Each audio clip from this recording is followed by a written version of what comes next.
नमस्कार। इस वीडियो में हम वाटर चैप्टर क्लास 7 का उसका नोट्स करेंगे। सबसे पहले देखते हैं अब वाटर का, ठीक है। क्लास 7 का तो सबसे पहले देखिए यानी कि देखिए वाटर क्यों ज़रूरी है। Y water is essential for us. क्योंकि जिंदा रहने के लिए बिना पानी के आप जिंदा रह सकते हैं नहीं। बिना पानी के कोई चीज़ संभव ही नहीं है। जैसे कि आप कुछ भी कीजिए,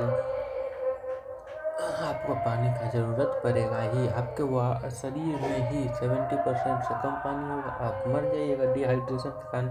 यानी कि जिसको डायरिया हो जाता है, क्या होता है, शरीर में पानी की कमी होती है और मर जाता है। यानी कि बिना पानी के आप जिंदा नहीं रह सकते, ठीक है। तो उसके बाद देखिए वाटर के बारे में पढ़ेंगे। वाटर के बारे में समझ गए कि water is essential for all form of life. जल सभी जीवों के लिए अत्यंत आवश्यक है। जो जीव पानी में रहते हैं उनके लिए भी, जो पानी से बाहर रहते हैं उनके लिए भी, जैसे कि आपके लिए। तो देखिए earth work like a terrarium where the same water circulation again and again. और ये आपके बुक में वाटर के शुरू में ही दिया होगा फोटो एक टेरेरियम का। इस टाइप का टेरेरियम देखिए फोटो दिया हुआ है, ठीक है। तो अब समझते हैं टेरेरियम क्या होता है। यानी कि पृथ्वी एक टेरेरियम की भांति कार्य करती है, जहाँ वह पानी बार बार घूमता रहता है। जैसे कि आप पानी पिए, कुछ पिए, फिर वो पेशाब के माध्यम से निकल गया, या फिर देखिए नदी का पानी है बह के समुद्र में चल गया। फिर समुद्र का पानी क्या हुआ, पानी ऊपर उठा, बादल बना, बादल बन के फिर ज़मीन पे बरस गया, और वो ज़मीन पे बरसा और वो ग्राउंड वाटर के रूप में नीचे संचित हो गया। फिर उस पानी को आप पीजिएगा, आप यूज कीजिएगा, फिर वो पानी कहीं और जाएगा। यानी कि यही सर्कुलेशन चलता रहता है पानी का, ठीक है। तो इसको कहते हैं क्या, वाटर सर्कुलेशन, ठीक है। अब ये टेरेरियम क्या है, तो देखिए टेरेरियम इस टाइप का होता है। ये टेरेरियम देखिए, अब इसमें ये तो टेरेरियम होता है ना, इसमें पानी उनी देने का ज़रूरत ही नहीं पड़ता। ये खुद से पानी बनाता है, खुद से बादल बनाता है, खुद से इसमें बारिश होती है। इसमें बारिश भी होती है, इस टेरेरियम में बारिश भी होती है। समझ में आया। ये खुद से बादल बना के, खुद से बारिश करके और खुद से पानी का सर्कुलेशन करते रहता है। जैसे कि this terrarium has not been watered in for 50 year. 50 साल से इसमें पानी नहीं दिया गया है, बस सूरज के प्रकाश में रखा गया है ये, और इसमें पानी नहीं दिया गया, फिर भी ये जिंदा है, ठीक है ना। इसको करें टेरेरियम। आपके बुक में फोटो दिया हुआ था इसलिए हम समझा दिए। अब आप समझते हैं वाटर साइकिल क्या होता है। आपके बुक में एक लंबा चौड़ा फोटो दिया हुआ है वाटर साइकिल का, हम इसके माध्यम से समझते हैं। देखिए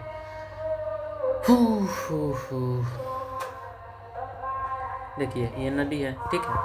अब देखिए नदी में क्या होगा, नदी का पानी वाष्प बन के ऊपर जाएगा, ठीक है। वाष्प बन के ऊपर गया, और नदी का पानी वाष्प बन के ऊपर जाएगा, और ऊपर जाएगा तो क्या बनेगा, बादल। बादल बादल बना। ये बादल धीरे धीरे जब भारी हो जाता है बादल, तो बारिश के रूप में फिर बरस जाएगा, और फिर बरस जाएगा तो क्या होगा, पौधा इसका यूज करेगा या कुछ यूज करेगा। फिर उसके बाद थोड़ा सा इसमें से पानी प्री कोलेशन यानी कि नीचे से रिस के नदी में चल गया, या फिर ट्रांसपीरेशन यानी कि देखिए पौधा पानी का यूज करेगा, जो एक्स्ट्रा पानी होगा वो ट्रांसपीरेशन यानी कि वाष्पोत्सर्जन के माध्यम से निकाल भी देगा। फिर ये पानी ऊपर गया, फिर ये बादल बनेगा, फिर बरस जाएगा, या फिर ये पानी नदी में गया, फिर बरसा। ऐसे ही वाटर साइकिल चलते रहता है। तो वाटर साइकिल जल चक्र क्या होता है, the continuous circulation of water between ocean, atmosphere and land. यानी कि वह प्रक्रिया जिसमें जल लगातार महासागर, वायुमंडल और भूमि के बीच घूमता रहता है, जल चक्र कहलाता है, ठीक है। अब इसमें क्या क्या प्रोसेस होता है, सबसे पहले इवोपरेशन हुआ है। देखिए यहाँ पे इवोपरेशन वाष्पीकरण हुआ, ये फर्स्ट प्रोसेस, ठीक है। फिर उसके बाद कंडेंसेशन संघनन हुआ है, ये सेकेंड यहाँ पे कंडेंसेशन। फिर उसके बाद क्या हुआ है, प्रिसिपिटेशन, ये है और थर्ड स्टेज, ठीक है। फिर उसके बाद रन ऑफ, मतलब ये बारिश हो गया, ये फोर्थ स्टेज, ठीक है। तो इस तरह से पानी का वाटर साइकिल चलते रहता है। इवोपरेशन सूर्य की गर्मी से जल भाप में बदलता है, फिर कंडेंस यानी कि भाप ठंडा होकर बादल बनता है, फिर प्रिसिपिटेशन यानी कि बादलों से बारिश या बर्फ के ओले गिरते हैं, फिर उसके बाद रन ऑफ यानी कि बहाव, भूमि से बहाव पुनः नदी नालों में, समुद्र में चल जाती है। ओह ये वाला रन ऑफ नदी नालों बहाव में चल गया। Same water use million of year ago still available today. यानी कि वही पानी, इसी के कारण हम वही पानी बार बार यूज करते रहते हैं। पानी इधर से उधर घूमते रहता है और बहुत साल पहले का पानी अभी भी घूम रहा है इधर पे उधर, ठीक है। समुद्र का पानी आप डायरेक्ट नहीं पी सकते, लेकिन वही समुद्र का पानी भाप बन के ऊपर जाता है, वही कंडेंस्ड होकर फिर से बारिश बन के बरस जाता है और वो बारिश का पानी एकदम शुद्ध होता है। उस बारिश के पानी को आप पी सकते हैं। अब देखिए सोर्स ऑफ वाटर। पानी का कौन कौन सा सोर्स होता है? एक तो हो सकता है खारा। समुद्र का पानी कैसा होता है? खारा। वो पानी आप नहीं पी सकते हैं। बट एक होता है मीठा, जिसको आप पी सकते हैं। तो अब सोर्स ऑफ वाटर में दो चीज़ होता है। सबसे पहले हम खारा देखेंगे, फिर मीठा। देखिए खारा में यानी कि सॉल्टी में क्या होता है? समुद्र में सॉल्टी होता है, महासागर में सॉल्टी होता है। और सॉल्ट वाटर लेक भी होता है, जैसे कि चिल्का झील उड़ीसा, ये एक सॉल्ट वाटर है, ठीक है। ऐसे ही बहुत सारा सॉल्ट वाटर है जिसका पानी नमकीन होता है, उसको हम पी नहीं सकते। लेकिन मीठा पानी का झील जैसे कि बुलर झील उड़ीसा, उसके पानी को हम पी सकते हैं, ठीक है। तो देखिए फ्रेश वाटर, रिवर का पानी फ्रेश वाटर मतलब मीठा होता है, एकदम सही। पॉन्ड्स का, तालाब का, एकदम सही, पी सकते हैं। झरना का पानी आप पी सकते हैं, ग्लेशियर का पानी आप पी सकते हैं, इन सभी चीज़ों का पानी आप पी सकते हैं। तो ocean water contains dissolve salt, mostly sodium chloride का फार्मूला होता है NaCl, इसी को कहते हैं नमक, ठीक है। तो समुद्र के पानी में क्या पाया जाता है? नमक, जिसको कहा जाता है सोडियम क्लोराइड। इसके कारण हम नमक के मतलब समुद्र का पानी नहीं पी सकते। हम किस किस चीज़ का पानी पी सकते हैं? बारिश का, नदी का, तालाब का, झरना का, ग्लेशियर का। ग्लेशियर मतलब जो बर्फ रहता है उसका। अब देखते हैं वाटर कैसे कैसे डिस्ट्रीब्यूशन है। सबसे ज़्यादा पानी कहाँ पर पाया जाता है? हमारे समुद्र में 97.3%। बट इस पानी को हम नहीं पी सकते क्योंकि ये खारा होता है। उसके बाद आइस कैप यानी कि समुद्र के बर्फ़ के रूप में जमा हुआ है 2%। यानी कि पूरे पृथ्वी पर अगर 100% पानी मान लेना, वो उसका 97.3% समुद्र में है, ठीक है। क्योंकि हमारा जो पृथ्वी है उसका लगभग 3/4 क्या है? पानी से घिरा हुआ है।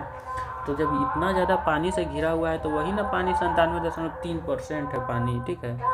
और 100 में से 97 यहाँ पर हो गया, और 2% ग्लेशियर के रूप में साउथ पोल नॉर्थ पोल पे जमा हुआ है, ठीक है।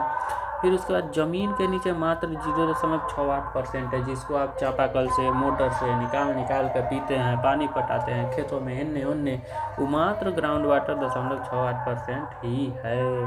इसका झील उल जो है इनमें 0.09% पाया जाता है, और नदी में मात्र 0.001% पानी पाया जाता है। Very small part of water is available for human consumption. अब बताइए इसमें ह्यूमन कौन कौन सा वाटर कंजम्पशन कर लेता है? ये यानी कि 97.3 छोड़ के लगभग 2.7% वाटर ही आदमी के लिए उपलब्ध है, जिसमें से आदमी मात्र ये ग्राउंड वाटर का ही ना अधिकतर यूज करता है पीने उने के लिए। झील, नदी सब का तो पानी का ज़्यादा यूज नहीं करते हैं। ग्लेशियर के रूप में जो पानी है उसका भी यूज आप नहीं करते हैं। यानी कि आप लगभग ही 1% से भी कम पानी यूज के लिए, ह्यूमन के यूज के लिए है, बचा हुआ है, ठीक है। उसके बाद अगला देखिए ओशियन मूवमेंट, यानी कि समुद्रों की गति। देखिए अब ओशियन मूवमेंट यानी कि महासागरीय हलचल। समुद्र में पानी इधर उधर क्यों होता है, अब इसके बारे में जानेंगे। सबसे पहले देखिए क्या है तरंग, वेव क्या होता है? मान लीजिए पानी ऐसे ऊपर नीचे हो रहा है, यही ना वेव है, यानी कि तरंग है। यानी कि surface up and down movement of water is called wave, ठीक है। और ये क्रिएटेड किस कारण होता है? वाइंड के कारण, हवा के कारण भी तो इधर उधर होता है। और किस चीज़ के कारण होता है? मान लीजिए एकदम तेज़ तूफान आ रहा है तो जो वेव भी होता है वो एकदम डेंजरस हो जाता है, खतरनाक हो जाता है। पानी और ऊपर नीचे होने लगता है तो वो वेव खतरनाक हो जाता है। कब? स्ट्रॉन्ग यानी कि आंधी तूफान के समय। और टी सुनामी होता है, मतलब समुद्र में जब तूफान आ जाता है उसको कहते हैं टी सुनामी। तो ह्यूज वेव कॉजेज बाई। अब टी सुनामी किस कारण आता है? देखिए अर्थक्वेक, मान लीजिए भूकंप आया, इसके कारण भी टी सुनामी आ सकता है। मान लीजिए कहीं पे कोई ज्वालामुखी विस्फोट किया, उसके कारण भी सुनामी हो सकता है, ठीक है। और मान लीजिए मतलब ज़मीन के अंदर स्थल जो है, अंडर वाटर जो लैंड है वो स्लाइड कर जाएगा, यानी कि इधर से उधर खिसक जाएगा, तो उसके कारण भी समुद्र में हलचल के कारण वेव उत्पन्न हो सकता है। और 2004 में यही सुनामी आया था, जिसके कारण समुद्र तटीय एरिया जो केरल है, तमिलनाडु, इन सब में बहुत नुकसान हुआ था 2004 में। अगला देखिए, उसके बाद ज्वार भाटा के बारे में हम पढ़ेंगे। सबसे पहले ज्वार भाटा कहते किसको है? देखिए, समुद्र के पानी को ऊपर जाना, नीचे आना, ऊपर जाना, नीचे आना, यानी कि rhythmic rise and fall of a sea water level twice a day, यानी कि समुद्र के पानी का ऊपर नीचे जाना ही ज्वार भाटा यानी कि टाइड कहलाता है। और ये क्यों होता है? The causes by gravitational force of moon and sun. इसको फिगर के माध्यम से अभी समझेंगे, पहले ही देख लेते हैं, ठीक है। Rhythmic rise and fall of sea level twice a day. तो सबसे पहले एक तो होता है हाई टाइड, ठीक है, जो होता है उच्च ज्वार, एक होता है लो टाइड जो होता है निम्न ज्वार, ठीक है। और यही हाई टाइड मतलब समुद्र का पानी एकदम ऊपर जाएगा, लो टाइड मतलब एकदम नीचे चल जाएगा। समझ में आया? समुद्र का पानी एकदम नीचे मतलब समुद्र का पानी पीछे चल गया, ये है ना समुद्र का तट, तो समुद्र का पानी पीछे भाग जाएगा, ठीक है। अब देखिए, स्प्रिंग टाइड और नीप टाइड का पढ़ते हैं, ठीक है। स्प्रिंग टाइड का मतलब क्या होता है? जब सूरज, चंद्रमा और पृथ्वी एक लाइन में आ जाए, ठीक है, तो इस समय सबसे ज़्यादा हाई टाइड आता है। क्यों आता है ये भी समझाएंगे। और नीप टाइड आता है जब राइट एंगल में आ जाता है,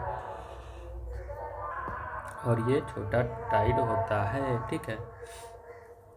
uses ship navigation and fishing. और देखिए, टाइड के माध्यम से आप टाइड जब आता है ना, तब मछली पकड़ना आसान हो जाता है। अब देखिए, टाइड आता क्या है?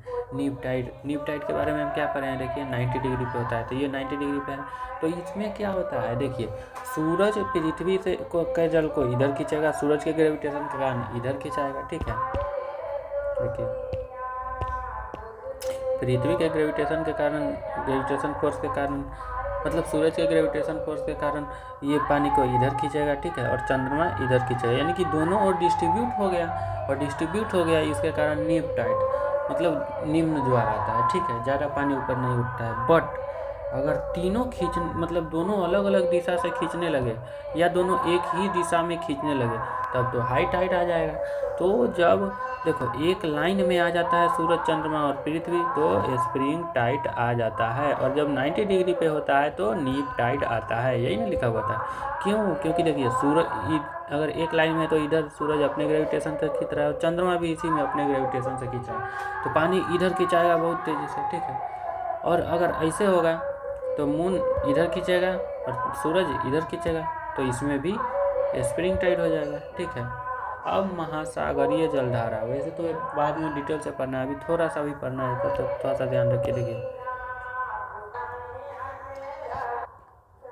देखिए, अब अगला पढ़ना है ओशियन करंट, यानी कि महासागरीय जलधारा। ये क्या होता है? तो देखिए, समुद्र का जो जल होता है, मतलब जो जलधारा होता है, जलधारा का मतलब हवा का जो डायरेक्शन होता है, ठीक है, वो हमें मतलब समुद्र में जो हवा बहता है उसको कहते हैं महासागरीय जलधारा है, ठीक है। तो वो कहाँ पर बहता है? देखिए, अब इसको थोड़ा ध्यान से देख लीजिए, आप पिछले चैप्टर में भी पढ़े हैं, इसमें भी। मान लीजिए ये पृथ्वी है, ठीक है, पृथ्वी है, तो पृथ्वी के बीच में क्या है? इक्वेटर है, और इक्वेटर पर सूरज की किरणें डायरेक्ट पड़ती है, यानी कि यहाँ का हवा क्या होगा? एकदम गर्म होगा, और गर्म होगा, जिसके कारण क्या होगा? गर्म हवा ऊपर उठता है, और यहाँ पर भरने के लिए इधर से भी हवा आएगा, इधर से भी हवा आएगा, इधर से भी हवा आएगा, और इधर से भी हवा आएगा, इधर से भी हवा आएगा, इधर से भी हवा आएगा। क्यों? क्योंकि यहाँ का गर्म हवा है, गर्म हवा ऊपर उठ गया, और यहाँ भरने के लिए बगल से पूरा हवा आएगा, इधर से भी, इधर से भी, इधर से भी जाएगा, इधर से भी जाएगा, ठीक है।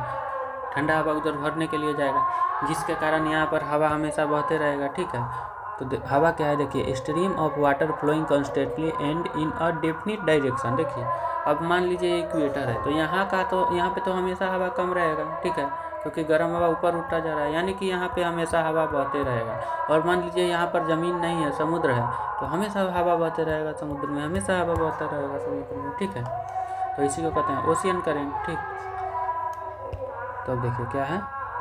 Stream of water flowing constantly in a definite direction is called ocean current.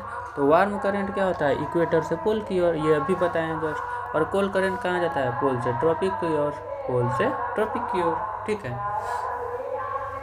जैसे कि एग्जाम्पल दिया हुआ है, गल्फ स्ट्रीम गर्म जलधारा है और लेब्राडोर की धारा ठंडी जलधारा है। ये बाद में डिटेल से पढ़ना है, बहुत सारी जलधाराएँ होती हैं उनके बारे में। मान लीजिए देखिए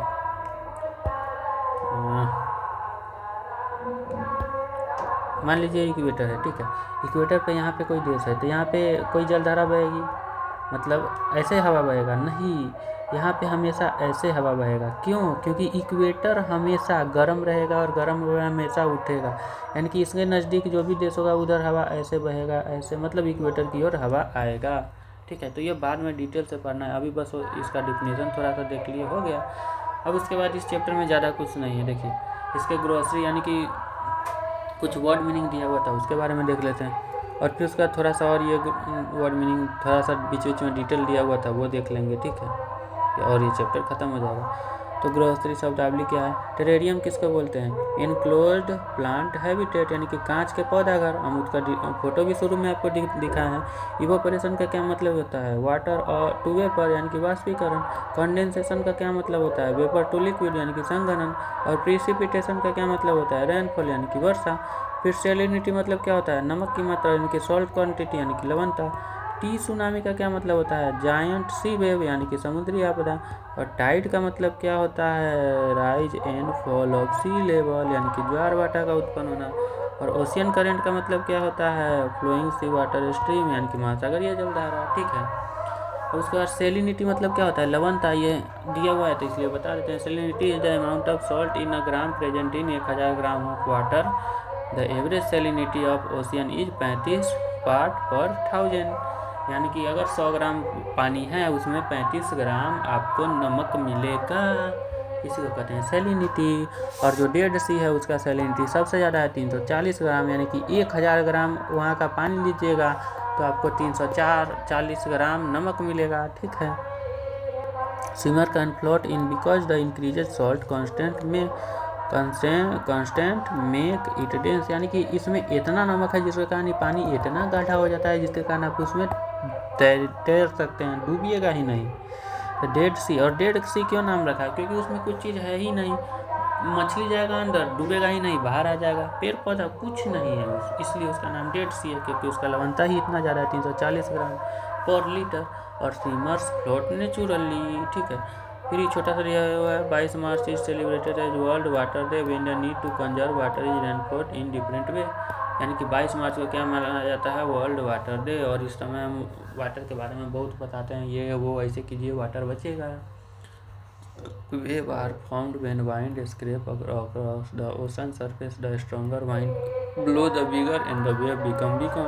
ये चीज़ हम आपको पहले बताए हैं। वेव कैसे बनता है? जब हवा तेज़ी से बहता है, और तेज़ी से जितना तेज़ हवा बहेगा उतना ही तेज़ वेव बनेगा, ठीक है। और सबसे largest wave T tsunami record किया गया था 150 मीटर हाइट, मतलब इसका हाइट ऐसे 150 मीटर तक चला गया था। टी सुनामी के समय चला जाता है वेव का हाइट 150 मीटर तक। Tsunami is a Japanese word but that mean harbour wave as the harbour get destroyed whenever there is tsunami. देखिए टी सुनामी एक जापानीज शब्द है, मतलब जापानियों ने टी सुनामी नाम दिया है। क्यों? क्योंकि जापानीज में सुनामी का मतलब होता है हार्बर वेव, क्योंकि जब भी सुनामी आता था वहाँ का जितना समुद्र था, मतलब समुद्र के किनारे बंदरगाह था, वो सबको नुकसान पहुँच रहा था, इसलिए उसका नाम हार्बर वेव रख दिया। इसका जो एक्टिविटी है वो चीज़ आप करिएगा, यानी कोई दिक्कत नहीं है, ठीक है। उसके बाद क्वेश्चन है तो क्वेश्चन अगला आती में कर लेंगे। अगर अच्छा लगे तो लाइक कीजिएगा और सब्सक्राइब कीजिएगा। धन्यवाद।